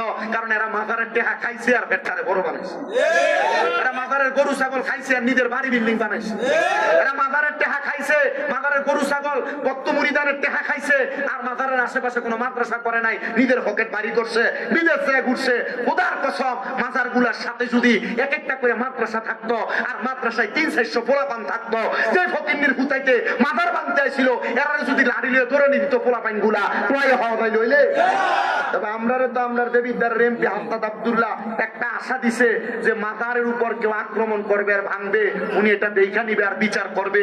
আল্লাহ তাআলা জানে ওনার এই কথার কতটুকু কার্য সম্পাদন হবে। যদি উনি এই কথা বইলা বাস্তবায়ন করে ভবিষ্যতে কেউ মাজারের প্রতি আক্রোশ রোপণ করলে উনি এটার বিচার করাবেন আর এটার ব্যবস্থা নিবেন। তাহলে আমরাও হাফতাদ আব্দুল্লাহর কাছে এটা আবেদন করব, তো যারা ভাঙছে এগুলার ভিডিও ফুটেজের প্রমাণ আছে, এ ভাঙুন্নারের বিচারটা আগে করেন। ডান হাত তুলে বলেন ঠিক কিনা? আমরা কুমিল্লা জেলার বরুড়া থানার অলিতলা গ্রাম থেকে বাংলাদেশের প্রশাসন, বাংলাদেশের যারা প্রশাসনিক দায়িত্বে আছে তাদের কাছে একটা আবেদন জানাতে চাই, যারা পূর্বে মাজার ভেঙেছে এদের বিচার করেন, ভবিষ্যতে বাংলার বিচার পরে করেন, আগে যারা করছে আগে এদের বিচার করেন। কথা কন না ঠিক কিনা? কারণ আমরা সুন্নিরা বিশ্বাস করি এই বাংলাদেশে ইসলাম আনছে আল্লাহর ওলিরা। যারা এই আল্লাহর ওলিদের মাজার নিয়ে বাজে মন্তব্য করে, এটা এদের খাসিয়ত, এটা এদের ভিতরে অন্তরে চিন্তাধারা। সুবিতত্বের কারখানাগুলা ভাঙ্গা দিয়া এরা মনে করছে যে আল্লাহর ওলিদের ব্যাপারে এরা চিন্তাধারা যদি এভাবে করে মাজার ভেঙে দেয়, মানুষ আল্লাহর ওলিদের কাছে যাবে না, আল্লাহর ওলিদের সোহবতে যাবে না। না, এই চিন্তাধারা ভুল ধারণা। আমরা সুন্নিরা জানি আমাদেরকে ইসলাম শিখাইছেন আল্লাহর ওলিগণ, আমাদেরকে লুঙ্গি, আমাদেরকে পরম থেকে ধুতি খুল্লা লুঙ্গি আর পায়জামা পরাইছেন আল্লাহর ওলিগণ। এদেরকে আমরা সম্মান করি, তাজিম করি, এদের প্রতি আমরা ইজ্জত রাখি। তবে এদেরকে নিয়ে যারা কুচ্ছা রটনা করে আমরা এদের সাথে সম্পর্ক রাখি না। কথা কোন না রাখি? আমি আপনাদেরকে যে কথা বলতেছিলাম, আল্লাহর ওলি যারা, আল্লাহর পছন্দের বান্দা তারা, আল্লাহর নেককার বান্দা যারা, এই নেককার বান্দাদেরকে ভয় পায় কে? আল্লাহর নেককার বান্দাদেরকে শয়তানও ভয় পায়, আল্লাহর বুজুর্গ বান্দাদেরকে শয়তানও ভয় পায়, আল্লাহর নামাজি বান্দাকে শয়তান ভয় পায়, আল্লাহর রোজাদার বান্দাকে শয়তান ভয় পায়, আল্লাহর পরেজগার বান্দা যারা, আল্লাহর ইবাদতে মনোযোগী যারা, এদেরকে ভয় পায় কি? একজন আল্লাহর বুজুর্গ আব্দুল্লাহ মারুফ মুসাফি রাহমাতুল্লাহ, উনি কখনো নামাজ কাজা করতেন না। ফজর ঠিক টাইম, যোহর ঠিক টাইম, আসর ঠিক টাইম, মাগরিব এশা ঠিক টাইম।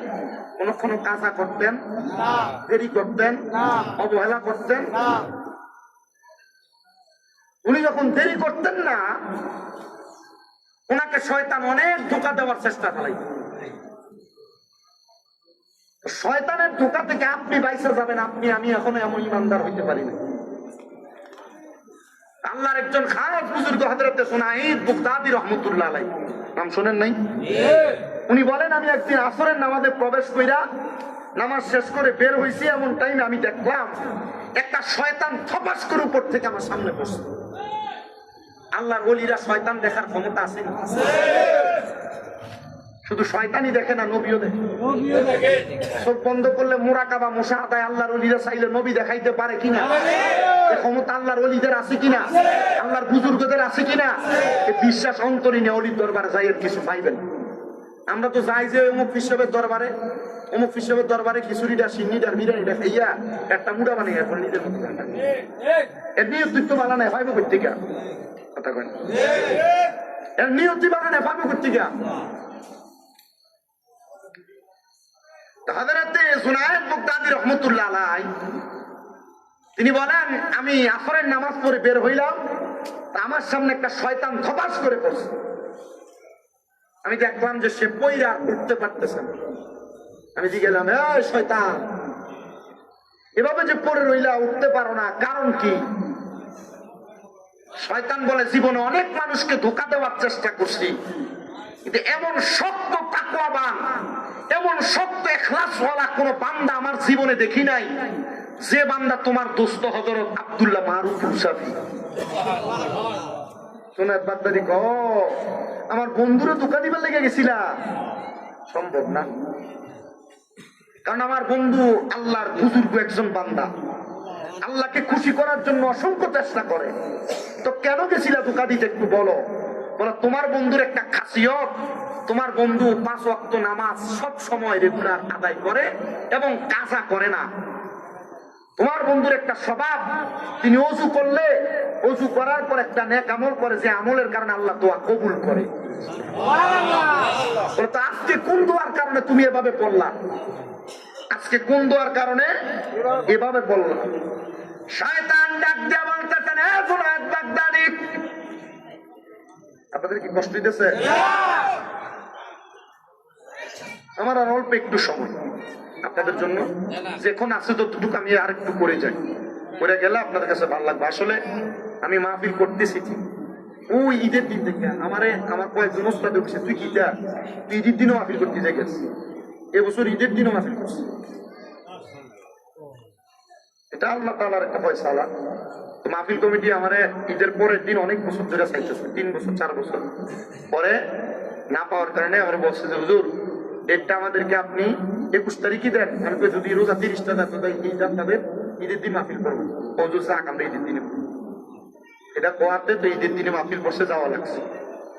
এই একটা না পর্যন্ত চলতেছে, কালকে চলে যাবো বিজয়নগর, এরপরের দিন আবার হবিগঞ্জ, এভাবে রানিং চলবে কয়েকদিন। এটা মোটামুটি আল্লাহর ফয়সালা, এটা আল্লাহ ভালো জানে। আপনারা যারা এখানে বসছেন, আল্লাহ তাআলা আপনাদের আশা পোশাকে যেন কবুল করে নেন। আমি যা বলতেছি বলার মধ্য থেকে যা শিখতেছেন, এই শিক্ষা থেকে যেন আল্লাহ তাআলা আমাদেরকে কিছু আমল করার তৌফিক দান করেন। এতটুক মাইনা রাখেন। হয়তো আপনারা অনেকে এখানে বসছেন যারা আমার ফেসবুকের একটা বিষয় নিয়ে অনেকের মনে প্রশ্ন আছে, আমার অনেক বেলা দিয়েছে যে হুজুর আপনি উল্টে কেন দিলেন না? আমি বলছি যে বাপের বয়স,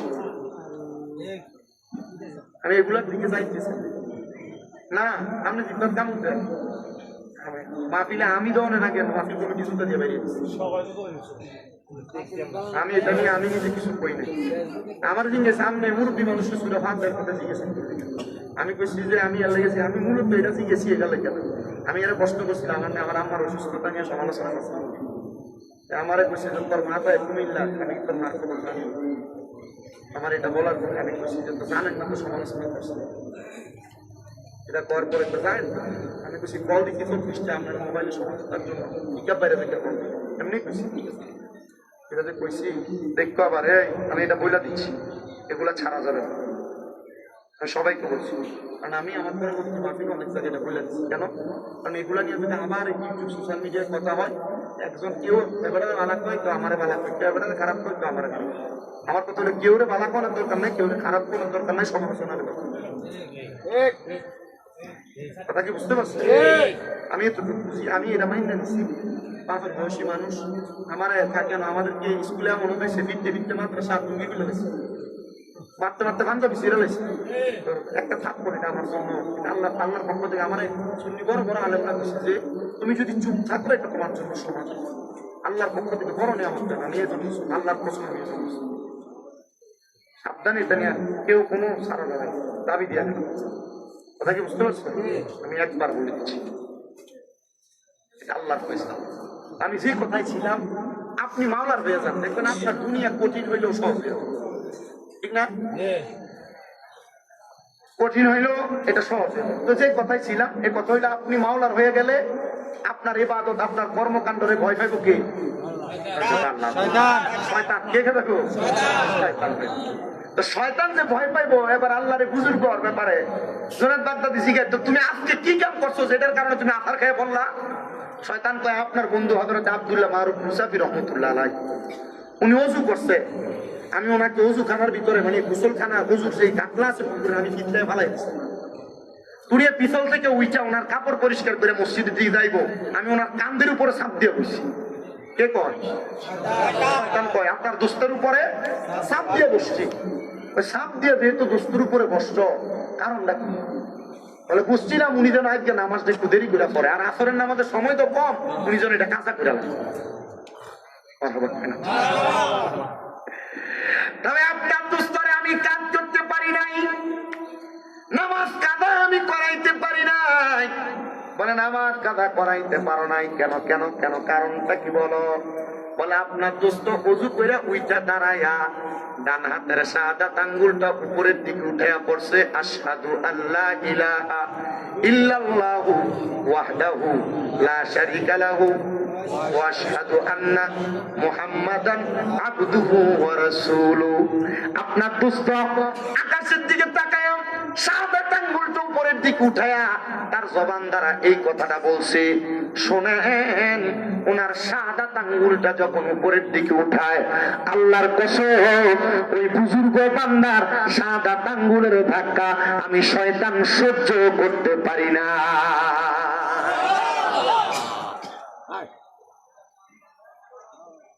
কোন আঙ্গুল? শাহাদাত আঙ্গুল। সারা দেওয়া অনেক পরের কথা, শুধু একটা শাহাদাত আঙ্গুলের ধাক্কা শয়তান সহ্য করতে পারে না কোন বুজুর্গ বান্দা। আমাদের কেমন বুজুর্গ হওয়ার দরকার আছে না? এমন নামাজি হওয়ার দরকার আছে না? এমন রোজাদার ফরেজগার হওয়ার দরকার আছে না? যতক্ষণ এমন না হতে পারবো এতক্ষণ জান্নাতের আশা করা বোকামি।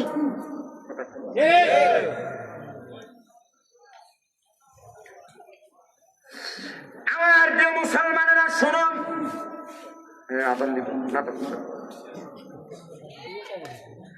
আমার প্রিয় বুজুর্গ মুসলমানেরা, আমি আপনাদের কাছে সব সময় পরে আমারে মানছে মনে করবো যে আমি কালেকশন করে দিচ্ছি।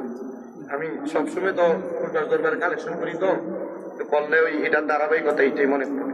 কিন্তু আমি গতবার না এর আগের বার কালেকশন করছি, এই কালেকশনের তো পাওয়া গেছে। আমি একটা ছোট্ট কথা বলে যাবো, এটা থেকে আপনারা কে দিবেন এটা আপনারা ফয়সালা করবেন। কোন কোরআনের এক মহিলা রাহমাতুল্লিল আলামিন নবীর দরবারে এসে প্রশ্ন করছি, ইয়া রাসূলুল্লাহ, আমার মা বাবা আমার অনেক সম্পদ দিয়ে গেছে, কিন্তু আমার এই সম্পদ গুলা পড়ে আছে, আমার মা কবরে কেমন আছে আমি জানি না। এই সম্পদ থেকে আমি যদি আমার মায়ের জন্য আল্লাহর রাস্তায় কিছু ব্যয় করি, আল্লাহ কি আমার দোয়া কবুল করবে? নবী বলছেন করবে। তো নবী আপনি বলেন, আমি আমার মায়ের পক্ষ থেকে কি করলে আল্লাহ তাআলা আমার মারে মাফ করবে? তখন বলছে যে তুমি তোমার আম্মা জানের জন্য পানি দান করো। কি দান করো? পানি। সৌদি আরব যারা গেছে, মক্কায়, মদিনায়, মদিনা শরীফের আশেপাশে মসজিদে গামামা, মসজিদে আবু বকর, মসজিদে ওমর ইবনে খাত্তাব, মসজিদ উসমান বিন নুরাইন, মসজিদে বুখারী, অনেকগুলো মসজিদ আছে না? মসজিদে আলী রাদিয়াল্লাহু তাআলা, প্রত্যেকটা মসজিদের ভিতরে এবং মক্কা শরীফের রাস্তার পাশে পাশে বড় বড় ট্রাক করে আইনা সৌদির বড় বড় পয়সাওয়ালারা পানি বিতরণ করে। আল্লাহ হাজি হাদিয়া বলে বলে পানি বিতরণ করে। যারা গেছেন এটা জানে না, মসজিদের ফ্রিজের ভিতরে আইনা না পানি টাল দিয়া। কেন? এটা জানে এটা উত্তম, মৃত ব্যক্তিদের জন্য সবচাইতে উত্তম দাম এটা। ওই মহিলা বলে, ইয়া রাসূলুল্লাহ, আমি আমার মায়ের জন্য কি করব আপনি একটা বার বলেন। আল্লাহর হাবিব মুহাম্মদুর রাসূলুল্লাহ সাল্লাল্লাহু আলাইহি ওয়াসাল্লাম বলেন, তুমি তোমার আম্মা জানের পক্ষ থেকে মদিনার মানুষের জন্য পানির ব্যবস্থা করে দাও। নবী আমার বড় খুশি হয়ে গেলেন, রাজি হয়ে গেলেন, রাজি হয়ে খুশি হইয়া রাহমাতুল লিল আলামিন নবীজির এই কথা শুনে মহিলাটা বলেন, ইয়া রাসূলুল্লাহ, আপনাকে সাক্ষী রেখা আমি এই মদিনার পাশে একটা কূপ খনন করে দিলাম। নবী আমার বলেন, মহিলা তুমিও সাক্ষী থাকো, এই কূপ থেকে যত মানুষ পানি আহার করবে, ব্যবহার করবে, উপকৃত হবে, আমার আল্লাহ তাআলা এটার উসিলায় তোমার মাকে মাফ করে দিবে। পাটোয়ারি বাড়ির মাহফিল, পাটোয়ারি বাড়ি, এই বাড়িতে কার কার ঘর একটু হাত তুলবেন। পাটোয়ারি বাড়ির কে কে আছে? অলিতলার গ্রামের বাড়ি কার কার? অলিতলা গ্রামে বাড়ি কার কার? তো অলিতলা মাহফিল, আপনারা তো অলিতলার মানুষই হবেন, আলহামদুলিল্লাহ। কোন হাতটা মান। আমি আপনাদের মধ্য থেকে এমন কয়েকজন আল্লাহর বান্দা চাইবো তারা শুধু হাত উঠে বলবেন, হুজুর আমার মা নাই, ওই মহিলার মতো আল্লাহ যেন আমার মারে মাফ করে দেয়। হুজুর আমার বাবা নাই, আল্লাহ যেন ওই মহিলার মতো আমার বাবারে মাফ করে দেয়। হুজুর আমার মাও নাই, বাবাও নাই, আল্লাহ যেন আমার মা বাপরে মাফ করে দেয়। এক নম্বরে আমি 10,000 টাকা, হুজুর 10,000 না আমি 5,000 টাকা, হুজুর 5,000 না আমি 2,000 টাকা আল্লাহর ওয়াস্তে এই জান্নাতের বাগানের জন্য আগামী বছর অথবা নগদ দান করে দিব। একজন মানুষ চাইবো যে দান করবে আগামী বছর। কেউ যদি থাকেন হাত উঠে বলবেন 10,000 অথবা 5,000 টাকা দান করবেন এক নম্বরে। কেউ যদি থাকেন একজন কষ্ট করে বলবেন, তার জন্য খাস করে দোয়া করা হবে। তবে তার আগে আপনারা আমার সাথে মুহাব্বতে একটা গজল গাইবেন। মুহাব্বতে অসুবিধা হবে আপনাদের, সমস্যা হবে আপনাদের, একটু মুহাব্বতে। আমি তোমার প্রেমের ভিখারি ইয়া রাসূলুল্লাহ, আমি তোমার প্রেমের ভিখারি, বলেন আমি তোমার প্রেমের ভিখারি ইয়া রাসূলুল্লাহ, আমি আমি তোমার তোমারি প্রেমের গো রাসূল হয় না তুলনা, হয় না তুলনা গো রাসূল, হয় না তুলনা। বলেন তোমারি প্রেমের গো রাসূল হয় না তুলনা, হয় না তুলনা গো রাসূল, হয় না তুলনা। তোমার প্রেমে জিন্দা হইল উস্তুনে হান্নানা ইয়া রাসূলুল্লাহ। আমি তোমার প্রেমের ভিখারি, বলেন আমি তোমার প্রেমের ভিখারি ইয়া রাসূলুল্লাহ। আমি তোমার প্রেমের ভিখারি। যা উঠাও দিদার দেখাও, ধন্য করো মোরে, ধন্য করো মোরে গো রাসূল, ধন্য করো মোরে। হিজাব উঠাও দিদার দেখাও, ধন্য করো মোরে, ধন্য করো মোরে গো রাসূল, ধন্য করো মোরে। ওই রাসূলের দিদার পাওয়ার আছে। এক নাম্বার, কেউ যদি থাকেন যে হুজুর 10,000 পারতাম না, 5,000 টাকা এই মাহফিলে আগামী বছর একজন দিবেন, কেউ আসেন? এক নাম্বার।